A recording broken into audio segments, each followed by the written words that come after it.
Hi guys, ഇന്ന് മറ്റൊരു വലിയൊരു അപ്ഡേറ്റ് ആണ് നോക്കാൻ പോകുന്നത്. അതായത് എല്ലാവരും അറിഞ്ഞാണ് ഇസ്രായേലും ഹമാസും കൂടെ ഒരുമിച്ച് ചേർന്നുകൊണ്ട് വെടിനിർത്തൽ എഗ്രിമെന്റ് അല്ലെങ്കിൽ സീസ് ഫയർ എഗ്രിമെന്റിൽ ഒരു ധാരണയിലെത്തി ഒരു എഗ്രിമെന്റ് സൈൻ ചെയ്തതായിട്ട്. അപ്പോൾ ഈ ഒരു കേസിൽ നമ്മൾ ഈ ഒരു എഗ്രിമെന്റ് എന്തൊക്കെയാണ്, ഇസ്രായേലിന്റെ ഡിമാൻഡുകൾ എന്തൊക്കെയാണ്, ഗസേനെ ഇനി അടുത്തത് ആരായിരിക്കും കൺട്രോളിൽ എടുക്കാൻ പോകുന്നത്, അതുപോലെ തന്നെ പല കാര്യങ്ങളാണ് നമ്മൾ ഇന്നത്തെ ഈ വീഡിയോ കംപ്ലീറ്റ് ആയി ഡിസ്കസ് ചെയ്യാൻ പോകുന്നത്. വീഡിയോ ഇഷ്ടപ്പെടാനെ ലൈക്ക് ചെയ്യാൻ മറക്കരുത്. ഇപ്പൊ വീഡിയോയിലേക്ക് കിടക്കാം. അപ്പോൾ അമേരിക്കയിൽ അടുത്ത പ്രസിഡന്റായി ട്രംപ് വരുന്നതിന്റെ ഏതാനും ദിവസങ്ങൾക്ക് മുമ്പാണ് ഈ ഒരു എഗ്രിമെന്റ് വന്നിരിക്കുന്നത്. അപ്പോൾ അവിടെ തന്നെ രണ്ടുപേരും, അതായത് ട്രംപ് കാരണമാണ് ഈ വെടിനിർത്തൽ നിർത്തിയത്, എന്നാൽ ജോ ബൈഡൻ ആണെന്ന് പറഞ്ഞുകൊണ്ട് രണ്ടുപേരും കൂടെ അങ്ങോട്ടും ഇങ്ങോട്ടും അവകാശപ്പെടുന്നുണ്ട്. പക്ഷെ ജോ ബൈഡന്റെ കൂടുതലും ഇന്റർഫിയറൻസും അതുപോലെ തന്നെ ട്രംപിന്റെ ഒരു ഇൻഡയറക്റ്റ് ആയ ഒരു പ്രഷറും കൂടെ കാരണമാണ് ഈ ഒരു വെടിനിർത്തൽ എഗ്രിമെന്റ് ഇപ്പോൾ സാധ്യമായിരിക്കുന്നത്. അപ്പോൾ ഇങ്ങനൊരു എഗ്രിമെന്റ് ഇസ്രായേലിന് ഇപ്പോൾ സാധ്യമാവണമെന്ന് ചോദിച്ചാൽ വലിയ ആവശ്യമൊന്നുമില്ല. പക്ഷെ ഹമാസിനെ സംബന്ധിച്ചോളം ഏറ്റവും വലിയൊരു ആവശ്യം ഈ ഒരു വെടിനിർത്തലായിരുന്നു. കാരണം അവർ ഇത് തന്നെയാണ് കഴിഞ്ഞ ഒരു 1.5 വർഷത്തിൽ, അതായത് ഒരു വർഷമായിട്ടും ഇത് തന്നെയാണ് ആവശ്യപ്പെടുന്നത്. കാരണം എന്താണെന്ന് വെച്ചാൽ, അതായത് റീസെന്റ് ആയിട്ട് ട്രംപ് വരുമ്പോൾ ഒരു ന്യൂസും കൂടെ കേട്ടതായിരിക്കും. അതായത് ഞാൻ ജനുവരി 20 അമേരിക്കൻ പ്രസിഡന്റായി തെരഞ്ഞെടുക്കുമ്പോൾ ഒക്ടോബർ 7 സംഭവിച്ച ആ ഒരു സംഭവം, ആ തീവ്രവാദി അറ്റാക്കിൽ ആരെയെല്ലാം ഹോസ്റ്റേജസ് ആയി പിടിച്ചുകൊണ്ട് പോയോ, തീവ്രവാദികൾ ആരെയെല്ലാം ഹോസ്റ്റേജസ് ആയി എടുത്തിട്ട് പോയോ, അവരെല്ലാം തന്നെ തിരിച്ച് ഇസ്രായേൽ എത്തിയില്ല എന്നുണ്ടെങ്കിൽ നിങ്ങളെല്ലാം നരകം കാണിക്കും എന്നാണ് പറഞ്ഞിരിക്കുന്നത്. അതായത് നരകതുല്യമായ ട്രീറ്റ്മെന്റ് ആയിരിക്കും എന്നാണ് പറഞ്ഞിരിക്കുന്നത്. അതായത് ഹമാസിന് കൃത്യമായിട്ട് അറിയാം, അതായത് ട്രംപ് വരുമ്പോൾ തന്നെ ഈ ഒരു വെടിനിർത്തൽ നിർത്തിയില്ല എന്നുണ്ടെങ്കിൽ കൂടുതൽ ട്രംപിന്റെ ഇന്റർഫിയറൻസും കൂടെ ഇതിൽ വരുവാണ് എന്നുണ്ടെങ്കിൽ അത് ഇച്ചിരി കൂടെ പ്രശ്നത്തിലാവുകയുള്ളൂ.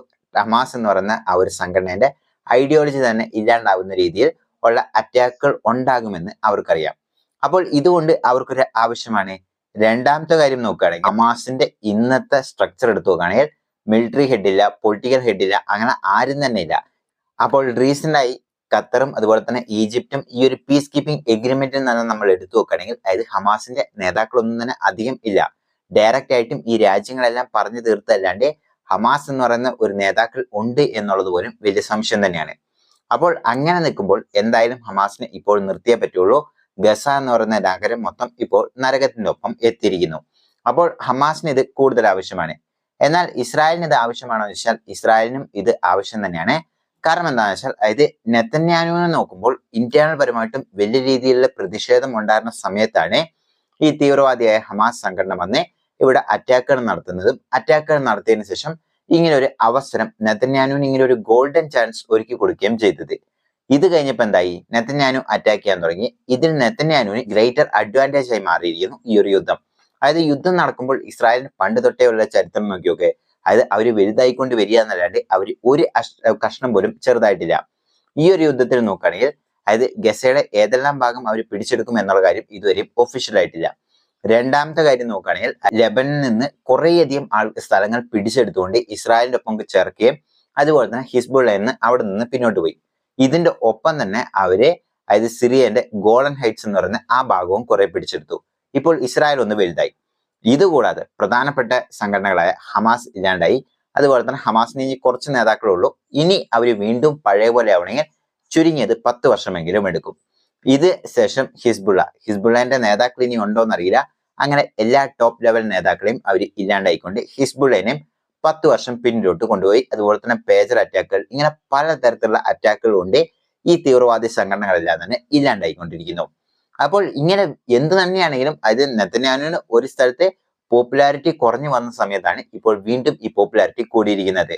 പക്ഷെ അദ്ദേഹത്തിന് ഇന്റേണൽ പരമായിട്ടും അതുപോലെ തന്നെ അമേരിക്കന്റെയും ഒരു പ്രഷർ ഉണ്ട്. അമേരിക്കയ്ക്ക് എങ്ങനെയാണെന്ന് വെച്ചാൽ, അത് എങ്ങനെയും ഈ ഒരു യുദ്ധം നിർത്തി കഴിഞ്ഞാൽ അവരുടെ ടാക്സ് മണി എല്ലാം കുറച്ചൊന്ന് സേവ് ചെയ്യാം. രണ്ടാമത്തെ കാര്യം എന്താണെന്ന് വെച്ചാൽ, അതായത് ഈ നെതന്യാഹുവിന്റെ ഉള്ളിൽ ഈ ഹോസ്റ്റേജസിനെ തിരിച്ചു കൊണ്ടുവരാൻ പറ്റാതെ അവിടെയുള്ള, അതായത് ഇപ്പോൾ നമ്മുടെ വീട്ടിൽ നിന്നൊക്കെയാണ് ഓരോ ആൾക്കാരെ ഈ തീവ്രവാദികൾ പിടിച്ചുകൊണ്ട് പോയിരിക്കുന്നത്. അപ്പോൾ അതെന്തായാലും ഒരു ഫീലിംഗ് ഉണ്ടാവുമല്ലോ. അപ്പോൾ അവർ തന്നെ ഇന്റേണൽ പരമായിട്ട് പ്രശ്നങ്ങൾ ഉണ്ടാക്കുന്നു. അപ്പോൾ ഇത് നെതന്യാഹുവിന് ഒരു വീക്ക്നെസ് ആയിരുന്നു. അപ്പോൾ എന്ത് തന്നെയാണെങ്കിലും ഇനി അതായത് ഗസയിൽ ഒന്നും തന്നെ ചെയ്യാനില്ല എന്ന് നെതന്യാഹുവിന് ബോധ്യപ്പെട്ടതിന് ശേഷമാണ് നെതന്യാഹു ഈ ഒരു എഗ്രിമെന്റിൽ ഇപ്പോൾ സൈൻ ചെയ്തിരിക്കുന്നത്.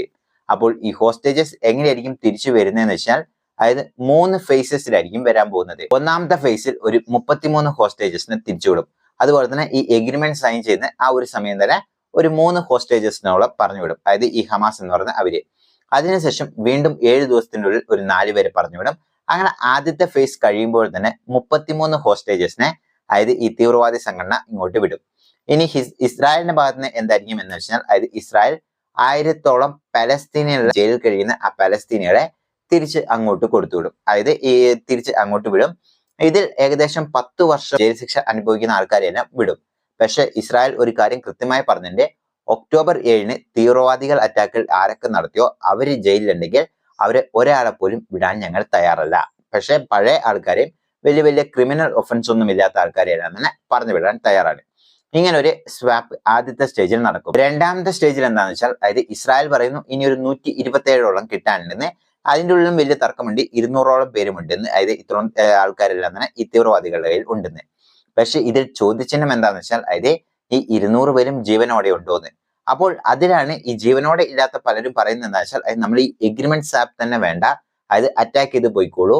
കാരണം നമുക്ക് അവരെ കിട്ടുന്നതിനെക്കാളും പ്രധാനം നമ്മുടെ രാജ്യത്തിന്റെ സെക്യൂരിറ്റിയാണ്. ഇങ്ങനെ തന്നെയാണ് ഇസ്രായേലിലുള്ള പലരും പണ്ട് തൊട്ടേ ചിന്തിക്കുന്നത്. അതുകൊണ്ടാണ് ഇസ്രായേൽ ഇന്ന് ഈ ഒരു ഹൈറ്റിലോട്ട് എത്തിയിരിക്കുന്നത്. ഇപ്പോൾ ആദ്യത്തെ സ്റ്റേജ് ഇങ്ങനെ കംപ്ലീറ്റ് ആയിട്ടും പോവുകയാണ്. അതായത് ഈ ഞായറാഴ്ച തൊട്ടാണ് ഈ യുദ്ധം വെടിനിർത്തൽ വരിക. അതിനു മുമ്പ് ഇസ്രായേൽ അറ്റാക്ക് ചെയ്തുകൊണ്ടിരിക്കും. പക്ഷെ ആ ഞായറാഴ്ച തൊട്ട് അതായത് അടുത്ത ഈ ഒരു ആദ്യത്തെ സ്റ്റേജ് കഴിയുന്നോളം വരെ ഒരു അറ്റാക്കുകൾ നടന്നില്ലെങ്കിൽ രണ്ടാമത്തെ സ്റ്റേജിലോട്ട് കിടക്കും. രണ്ടാമത്തെ സ്റ്റേജിലായിരിക്കും കൂടുതൽ കാര്യങ്ങളും ചർച്ച ചെയ്തുകൊണ്ട് ഗസയിൽ അതായത് ഒന്നാമത്തെ സ്റ്റേജിൽ ഫിലോഡഫി കോറിഡോറിൽ നിന്നും ഒരു 800 മീറ്റർ ഇസ്രായേലിന്റെ IDF കംപ്ലീറ്റ് ആയിട്ടും പോകും. ഹമാസും അവിടെ നിന്ന് പോകും.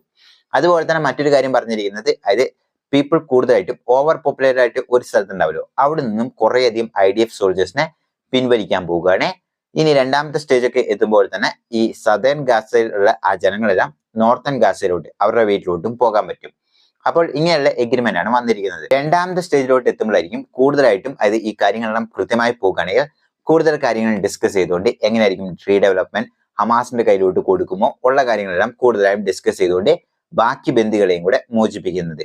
മൂന്നാമത്തെ സ്റ്റേജ് എത്തുമ്പോൾ തന്നെ ഏകദേശം കാര്യങ്ങൾ നമുക്ക് ഉറപ്പാവും എങ്ങനെയൊക്കെയായിരിക്കും അടുത്ത പവർ സ്ട്രക്ചറും അതുപോലെ തന്നെ റീബിൽഡിങ് കാര്യങ്ങളെല്ലാം. ഇതെല്ലാം കഴിഞ്ഞതിന് ശേഷമാണ് ഈ കംപ്ലീറ്റ് വെടിനിർത്തം ഉണ്ടാവുള്ളൂ. പക്ഷെ ട്രംപ് വരുന്നതുകൊണ്ട് തന്നെ ഇനി ഹമാസിന് കൂടുതലായിട്ടും വോയിസ് ഉണ്ടാവില്ല. അതായത് ഈ ട്രംപും അതുപോലെ തന്നെ ഇസ്രായേലും കൂടെ പറയുന്ന കാര്യങ്ങളായിരിക്കും ഇനി കൂടുതലും നടക്കാൻ പോകുന്നത്. അപ്പോൾ ഇതാണ് യഥാർത്ഥത്തിൽ സംഭവിച്ചിരിക്കുന്നത്.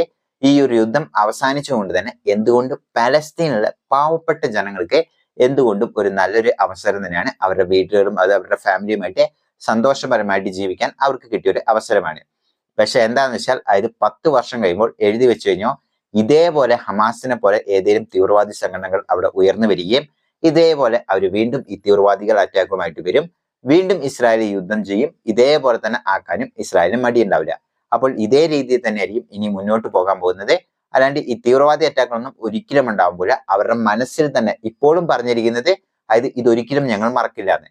അപ്പോൾ എന്താണ് 10 വർഷം കഴിയുമ്പോൾ വീണ്ടും അറ്റാക്കുകൾ നടക്കും. ഇതേപോലെ 50,000 60,000 ആൾക്കാർ കൊന്നു കഴിയുമ്പോൾ ഇവർ കൈയും കാലും പിടിച്ചുകൊണ്ട് നിർത്തലാണ്. അങ്ങോട്ട് പോയി അടി വാങ്ങലാണ് ഈ തീവ്രവാദികളുടെ എല്ലാം സ്ഥിരം പരിപാടി. അത് ഇനിയും 10 വർഷത്തേന് ഉണ്ടാവില്ല എന്ന് മാത്രമേ ഉള്ളൂ. അത് കഴിഞ്ഞ് വീണ്ടും ഇത് നടക്കും. അപ്പോൾ നിങ്ങൾ എന്താണ് ഇതിനെ കുറിച്ച് വിചാരിക്കുന്നത്? കമന്റ് ബോക്സിൽ മെൻഷൻ ചെയ്യുക. See you next video.